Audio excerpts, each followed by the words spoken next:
Hey guys, welcome back to the Max Spence Business Podcast. Today I have a very special guest, but before I jump into that, if you guys like the content I'm putting out, the people I'm interviewing, please like, subscribe, leave a review. It helps out a ton with the podcast and also the people that are coming on the show. If you can go over to Apple Podcasts and leave a review, that helps out a ton as well. So without further ado, today's guest is Buster Scher. So he's the founder of Hoops Nation, which has over 1 million followers on Instagram. He's also the host of multiple shows from the NBA to the Crew League, and he runs his own podcast, The Buster Show. It's great having you on the show today, man. Thank you for having me, man. I'm excited. Awesome. So for people that maybe haven't come across your content, why don't we just start with, where did you grow up? Did you go to university? And what was your first passion? Yeah, I grew up in Brooklyn and then halfway through high school moved to Connecticut. I did not go to college, and that was because I found my first passion, which was, media and basketball, and originally talking about fantasy basketball on the internet. That's really where it started for me back on Facebook at the time. Oh, awesome. So pretty much expanding from this dream, like, did you always was it always the idea, like growing up when you're in like middle school or, like 13, 14, like, did you want to get into the NBA or like, did you have any other dreams at all? Or was this like just always the passion? Everybody wants to be the starting point guard for their favorite team when they're growing up, but there comes a different point in time for everybody where that realization hits. But I think what isn't taught is that there are careers in the sports that actually last longer than playing the sports themselves, and one of those is broadcasting. So I sort of realized pretty quickly that if I wanted to be around the game at a high level, and wanted to have a longer career than the average professional sports career, which is like 5 years, then I should start building this and developing this skill. And it ended up paying off, and I didn't even necessarily intend it to. Oh, okay. Yeah, that's actually super interesting. So sort of speaking from that perspective, you started this at like 14, 15. Is that when you started like the broadcasting and talking about fantasy, basketball? Yeah, I started doing girls JV field hockey games on local radio, and Wow. that's where it starts. I did JV soccer and field hockey, and what else was I doing at the beginning? And softball. I did some softball games too. So Oh, okay. those are the three that I started off with, and then slowly worked my way up to be doing like the Friday night high school football games. So Oh, that's awesome, man. So like, what advice do you have for like, the majority of my demographic is in like, the early 20s and stuff. And then I've got some younger viewers as well, that would probably get a lot of like, wisdom from hearing from you about like, 14, 15. And let's say, they're listening to this podcast right now. What do you recommend to them to get into like, entertainment and broadcasting? Let's say they want to do the same thing as you. Like, what's the best way to start? I know you mentioned some of the, how you started like, broadcasting those smaller games and then worked your way up, but do you have any other advice at all? like anything, you just got to get reps in. Broadcasting is one of those things that no matter who you are, you're not going to be good at it on the first or 10th or 50th or 100th try. It's something that the skill you develop and work on and fine tune over years, like playing any sport. There's no difference between the skill of broadcasting and the skill of sport, except you don't need to be in shape for it. You just need to be in shape mentally, right? Yeah. So, it's just about getting reps in, and the reps are available. Like, they're there. Like, you can go broadcast your high school game into your phone. There are apps that allow that now, where it can be, you can start your own radio station through an app on your phone. So for Yeah. anybody telling you they don't have an opportunity, they're lying. Mm-hmm. Yeah, 100%. So is there any other like you must get message from a lot of like younger people about like oh, they want to be a creator. Like what are some misconceptions that you think hold back a lot of creators from just going out and just doing it? Misconceptions that hold them back from doing it. I don't think there's anything that holds people back. I think just the landscape in itself, there's a lot of turnover. There's more turnover than people think, and realize. So it's very difficult, again, to maintain a career as a creator, especially as it gets more and more saturated on every platform. With that being said, if you're unique and authentic to yourself, which is the only way to be unique, there's definitely places for that on every platform still. But when people try to be something that they're not, that's when it usually doesn't work out. Yeah. And things like money and fame that come to those who find a lot of success on social, that just accentuates who these people are. And sometimes that's great, sometimes it's not. Usually it's the Yeah. latter, but it's all interesting. But in terms for people wanting advice for doing it again, there's no better answer than to go out and try to do it. The best time to start was yesterday, then the second best is today. Yeah, yeah, 100%. And I absolutely love that. So now sort of progressing as your career sort of growed, how did you get the chance to go on like the NBA and then the crew league and getting onto these shows? Like, was that from your social media following? Like that gave you the opportunity to do that? Or was that from like networking or something else? I think it was a combination of things. One, having had that experience as a broadcaster, when I was 17, I won best in the country for play by play. And that times having a media platform, times, having a personal brand and being friends with a lot of the guys that are involved on the NBA side, and then, obviously on the crew league side, but sort of just a perfect storm of things where, it's hard to find somebody else who has all those random things, and is as passionate about them, in the same way. So, I love for the crew league, I love hip hop. I love interviewing artists. I also have 7 years experience in broadcasting, and I'm young enough as to where, the demographic is the same. It makes more sense to have me than probably I don't know that many older broadcasters who like hip hop. Yeah. So it's like, it's when you start thinking about it, it's pretty hard to find somebody. Yeah, yeah, true. So, like talking about that experience, like how did you feel when you got like the offer to do a hosting for like the NBA? Like, was that the first one you did? Like, was that like one of the first major events you did? Was like for the NBA, or was it for like Crew League, or was it for another show?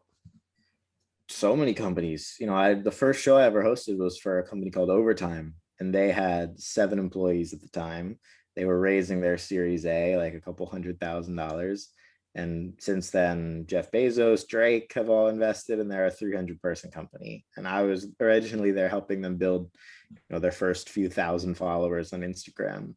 So all sorts of different things, man. Could go all day talking about that, but the Overtime thing was the start. I worked for this guy named Gary Vaynerchuk Yeah. when I was 15, and that introduced me to that whole world. And Yeah, those, yeah. that's actually something I want to talk about just briefly. We're getting like those job, like how did you get an internship with like Gary Vaynerchuk at like 15 years old? Yeah, so my uncle is a professor at Columbia, and he had a friend who knew that I was a fan of Gary, and he was friends with Gary from the VC world and from the wine world.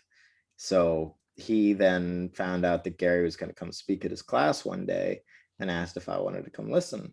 So I went in to the city. I was in high school. I was like sophomore in high school. I went down into the city. I was living in Connecticut at the time. And I did two things before I got there, though. I had already been well networked with some people on his team because I was a fan of him, and asked them if they could tell Gary that I was going to be there, and tell them who I was. I had like 500,000 followers at the time, on Facebook. So like, there's something. It's not Yeah. much, but there's something. And afterwards, I just walked right up to him and introduced myself, and he gave me an internship on the spot. Wow. Yeah, it's Wow. all on YouTube too. Like super, I'm so young, crazy. Oh, like what was this being filmed by Gary Vee, and then like that whole sort of interaction was like caught? Yeah, it's on like an old episode of Daily V. Holy crap. Wow. So funny. Man, that's awesome. So now sort of moving forward, another question I have is, being a creator, this is like one of the most sought after jobs in the world right now. People in their early 20s to like teenagers are looking, like I want to be a creator for YouTube, TikTok, all these different apps, doing things that they love, right? You're around a lot of creators, like you've networked yourself and you know a lot of creators. What do you see from the ones who, you know, make it long term and the ones who don't? They love it. They love what they do, you know? That it sounds funny, but that is the main differentiator. I know tons of creators who don't love what they do, and that's the easiest way for me to tell that it's not going to work out. You Hmm. gotta love it. Like, you know, I might like the niches that I pick aren't the biggest, dude. I collect like presidential signatures and signed jerseys and stuff like that, and I have a whole show talking about them. It's not the biggest niche, but you can for sure tell that it's authentic, you know. Yeah. And I think that people often pick bigger niches than what they're passionate about just because they want the fame and the people, Hmm. whereas that's not a long-term strategy. You need to pick the niche that you love and just stick to that. Yeah, yeah, yeah, 100%. And then like you stick to that niche and then you be patient and then, you know, 4, 5, 6 years down the road, that's when it starts to like move forward.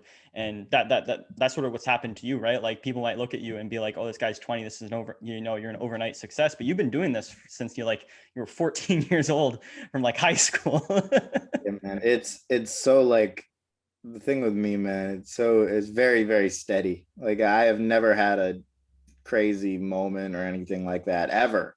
Never had something go viral ever. Like Yeah. on Hoops Nation, sure, but that's not me. You know, Mhm. that's media company. On Cards Nation, sure, but personally, and I don't want there to be. You know, Mhm. it's much. You know, they say that the quicker you rise, the harder you fall.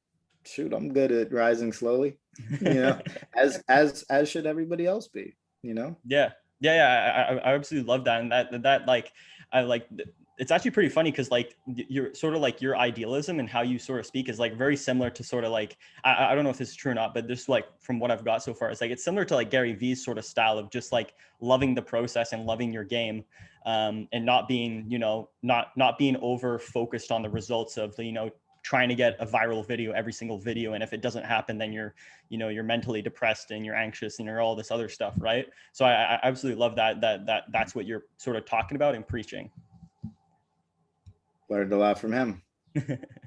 Awesome. So looking at your own career, is that what you like, is that something you would say like why you've been so successful is just because, you know, you love what you do day in, day out, and you know that's what's sort of been moving you forward?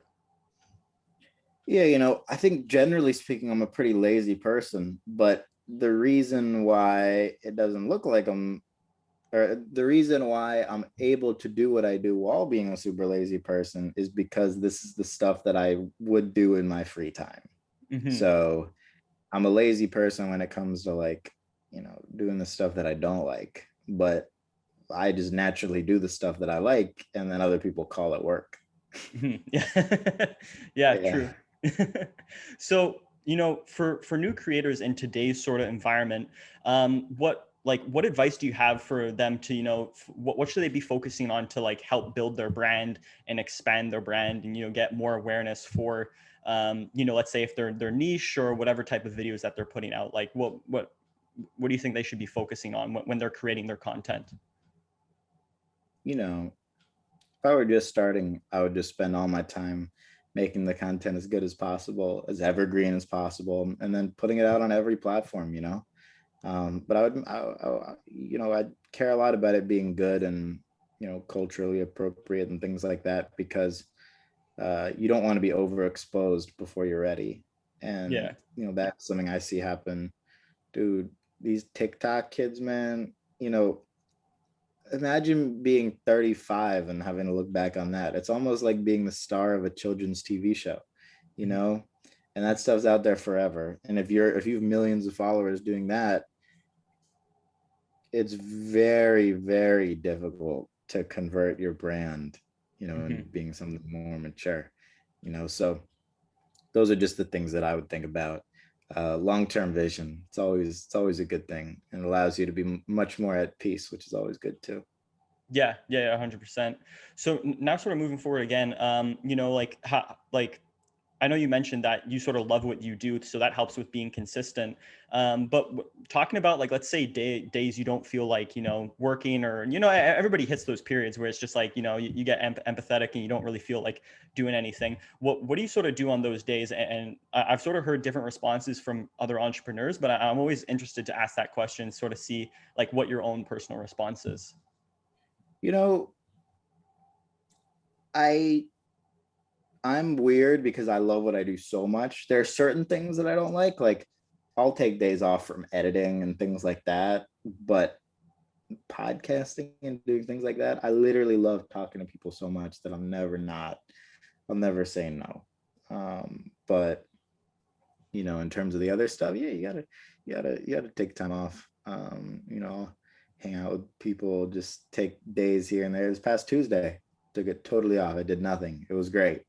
Went to the Yankees game, like just went on hikes, worked out all day. It was a great day. And yesterday I worked all day. Both were equally great, but Yeah. it is important to take some time off here and there. But it's dangerous when you take, I have this whole thing, I call it no days off season. That's mostly in reference to working out and things like that. But it's true, when you do take days off, it makes it easier to take another day off, and then Yeah. infinitely easier to take another day off. So that's the dangerous cycle you just got to be weary of when you're allowing yourself to take time off.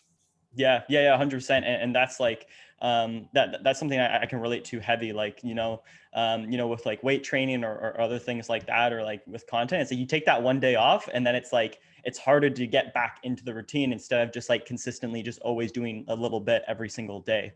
Right. So yeah, Totally, man. yeah.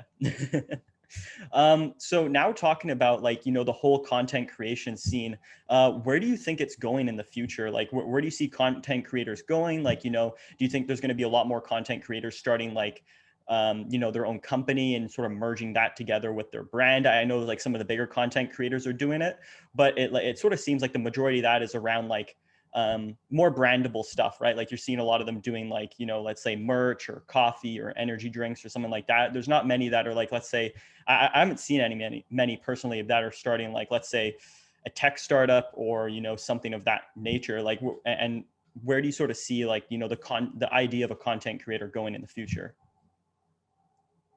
Yeah, I think there are going to be new platforms. I think there are going to be way more of them. But again, like I said before, there's going to be turnover too.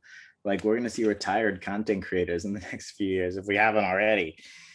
So I definitely think that's part of where things are going. But there's going to be a lot more content creators, and it's going to be fun, man. I love new people are good.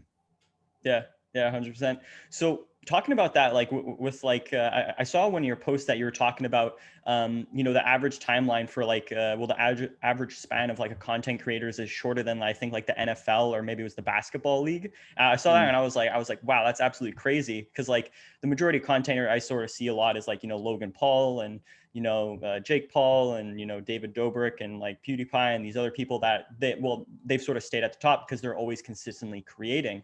But why do you think, content creators are going to be retiring in the future? Well, I think it's just a matter of getting burnt out and desensitizing their audiences. Unless you grow at a scale like, you just named like four of the greatest content creators ever, right? So Yeah. those guys continuously make more money and then are able to raise the bar of their content. But there does come a point where your audience gets desensitized by the oohs and ahs of the dopamine hits from your content, and the default of that is your audience not being as excited, and it's not new, so they look to somewhere else. Just like with TV, like anything, most shows don't make it past the first season, and there's a reason why. you Hmm. know so I think creators are just like TV shows in that regard, and we're going to see that play out. We already have. I've seen it for the last 5 years, but I think that will only be more common as there are more and more creators in the market.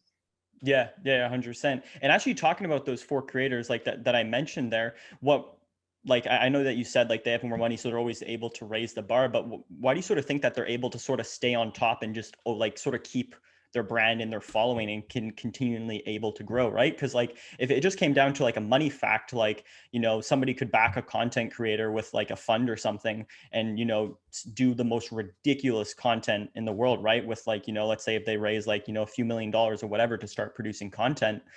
So why do you think these creators are staying at the top of, you know, sort of the top of their game, even, you know, coming into some of the, you know, the problems or like, you know, problems that they've faced with like, you know, David Dobrik and, you know, Logan Paul and what's happened, you know, to them recently in the past Right. couple of years? Like why do you think they were able to come back and sort of make it?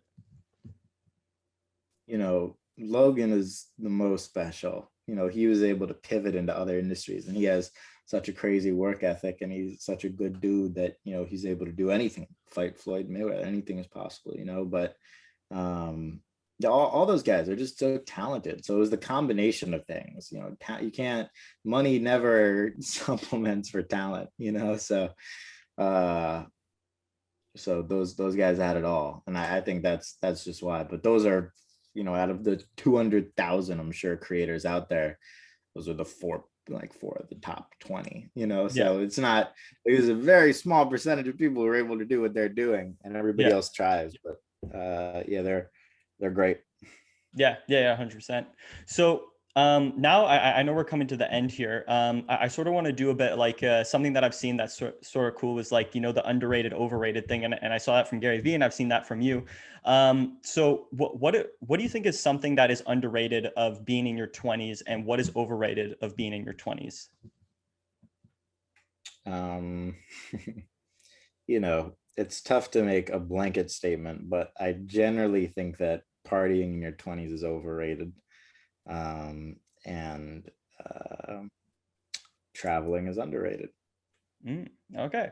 And then what are some underrated platforms for organic growth right now? And what are some platforms that you think is like, you know, that's overrated right now?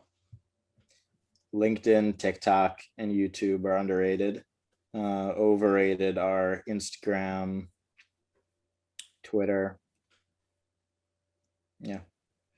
Okay, that's actually super interesting. So why do you think YouTube is actually underrated right now? Like, because like like you look at YouTube and everybody says like, you know, it's so hard to grow. It's so hard to grow on YouTube.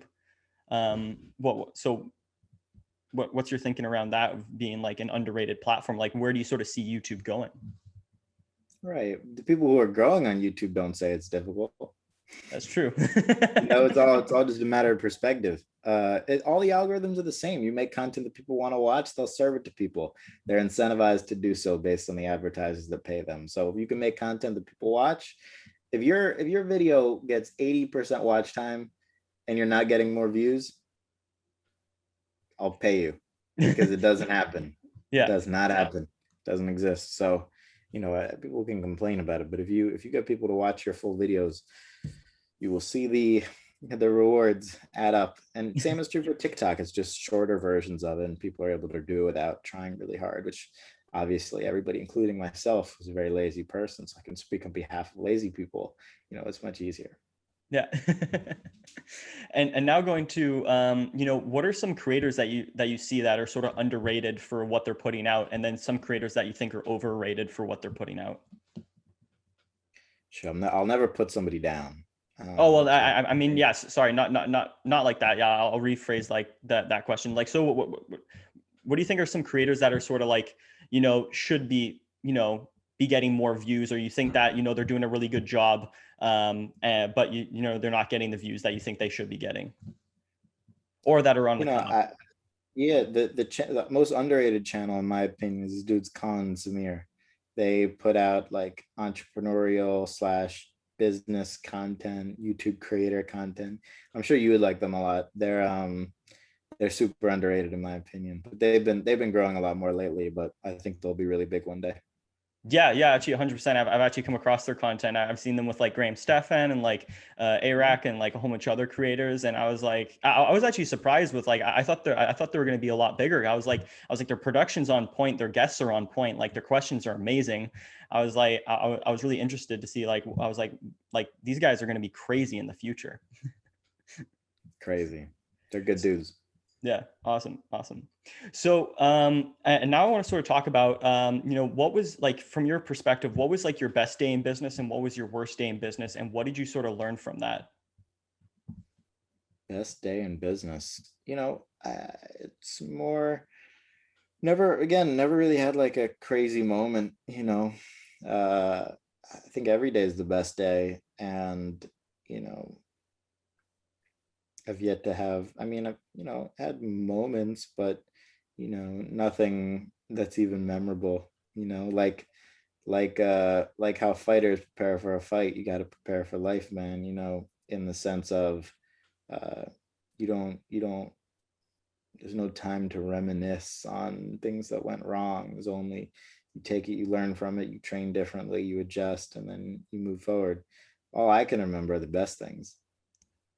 Okay, awesome. So, like, that's actually super interesting, and I love your mindset. Like, how did you sort of build that mindset? Was that just like always in you, like, or like, like how did you sort of build that to just be like so calm and just happy with like and patient? Like, the one thing I struggle with, and probably a lot of 20-year-olds struggle with, is like being patient with producing stuff and putting it out. It's like a lot of people want to get to the top really fast, and you seem like you're very fine and you're very patient with just like taking the road and just building it slowly and getting there. And like in the next like 5 years, I wouldn't be surprised that you're like probably one of the biggest names, or like let's say the next 5 to 8 years in basketball as a creator or something of that nature, right? So like how did you sort of build that mindset? I think I definitely got it through working out. I think working out teaches you a ton of stuff and just pushing yourself in general. But I think that, let's say in the future, everything that you want to happen happens, and you were looking back on what you thought at a time where not everything was happening yet. How would you wish you acted at that time? That's how I try to act. Oh, okay. Okay, awesome. Yeah, that's actually super insightful. So now sort of moving forward a little bit. What and I know we're coming to the end here. So what is one question that you wish people would ask you more? Question that I wish people would ask me more. Um, what's the most underrated collectible? And what would you say on that point right now? Biasly speaking, presidential signatures. Lincoln, Washington.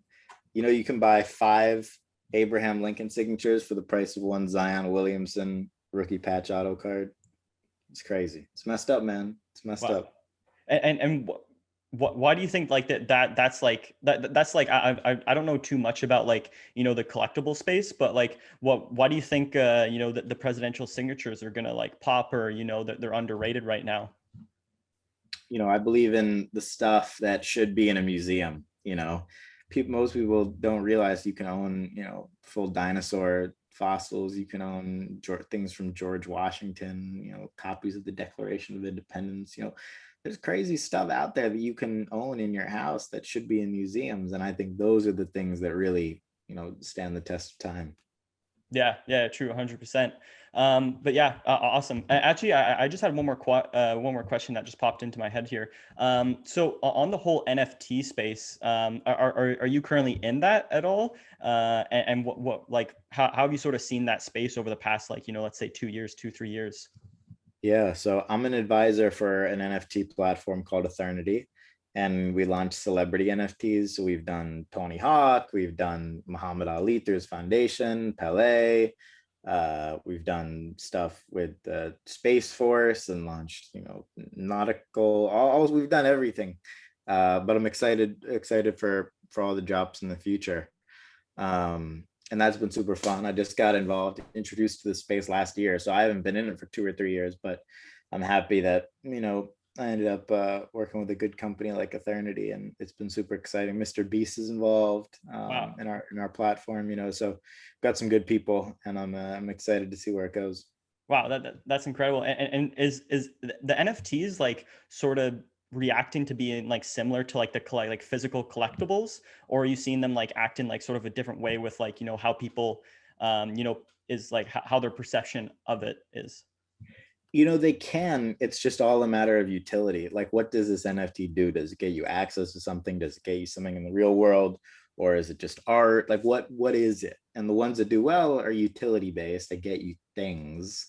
And the ones that don't generally aren't, unless they're like, you know, art from famous collectors. It's all situational. But yeah, there's some cool ones out there. I'm a big NFT fan and collector too. Okay. What are some NFTs that you have? I don't know if you want to mention them at all, or. I mean, on Eternity, man, gotta stack up the collection there. Awesome. Well, yeah. Well, I know you're a busy guy and you probably got a lot of stuff to do. But yeah, thank you again, Buster, for coming on the show. It's been absolutely incredible, you know, hearing your story, listening to you, and you sort of dropping that advice. Where can people find out more about you, and you know what other up and coming projects you have going on? Sure, man. I'm around. You can just look up my name, find me, if you want. But no, man, I appreciate you having me on. It's super fun. Yeah. Thank you, man, for coming on. It's been an absolute pleasure.